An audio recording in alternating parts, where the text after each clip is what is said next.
अस्सलाम वालेकुम गाइस। आज हम सीखेंगे कि कैसे हम वाईटी स्टूडियो को गूगल क्रोम में ओपन कर सकते हैं, वो भी वाईटी स्टूडियो ऐप इंस्टॉल होने के बावजूद। और ये भी सीखेंगे कि कैसे हम डेस्कटॉप मोड में वाईटी स्टूडियो को यूज़ कर सकते हैं। तो गूगल क्रोम को ओपन करना है।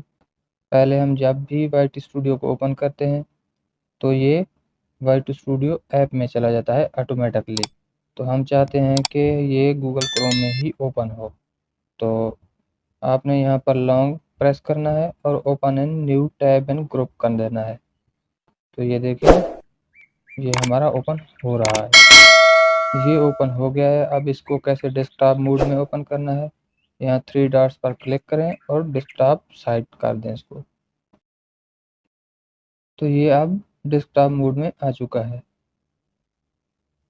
तो ये हमारा कंटेंट है, आप इसको हम एडिट वगैरह कर सकते हैं।